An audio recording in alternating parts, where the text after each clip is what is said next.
Hello, everybody. This is Anna Karenina by Leo Tolstoy. Part 5, Chapter 10. Mikhailov was at work as usual when the cards of Count Vronsky and Golenishev were brought him. He'd been painting all the morning in his studio, but when he reached his house he became enraged with his wife because of her failure to make terms with an exacting landlady. I've told you 20 times not to dispute her. You're a fool, anyway. But when you try to argue in Italian, you are 3 times as much of a fool. Why do you get behindhand so? It's not my fault. If I had any money— For heaven's sake, give me some peace, cried Mikolov, his voice thick with tears, and putting his hands over his ears, he hastily rushed to his workroom, separated from the sitting-room by a partition, and bolted the door. She hasn't any common sense, he said to himself, sitting down at his table and addressing himself to his work with feverish ardor. He never worked better than when money was wanting, and especially after a quarrel with his wife. He had begun a study of a man suddenly seized with a tempest of wrath. But now he wasn't able to find it, and so he went back to his wife with an air of vexation, and, without looking at her, asked his eldest daughter for the sketch we had given her.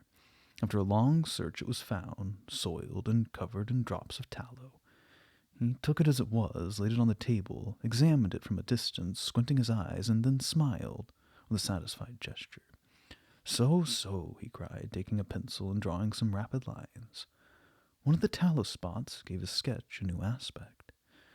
As he worked, he remembered the prominent chin of the man of whom he bought his cigars, and instantly he gave his design an energetic and sharp outline, and the sketch ceased to be something vague and dead, but became animated and alive.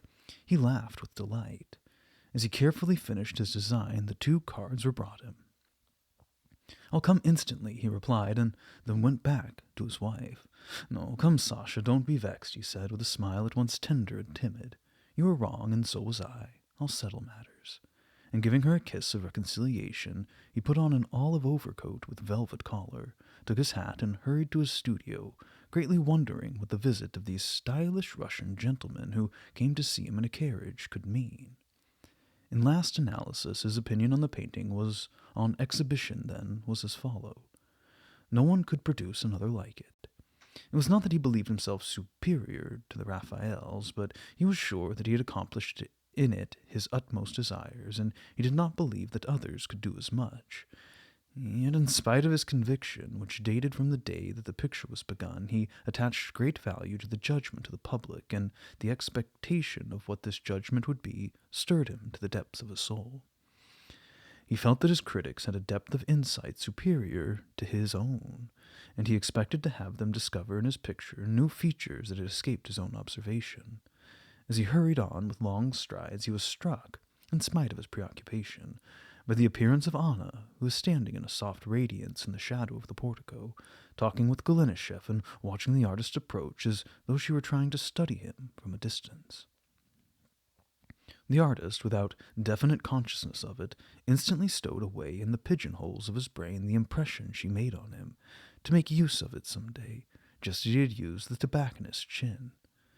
The visitor, whose ideas of Mikolov had been greatly modified by Golenishev's description of him, were still more disenchanted when they saw him. He was a thick-set man of medium height and nervous walk.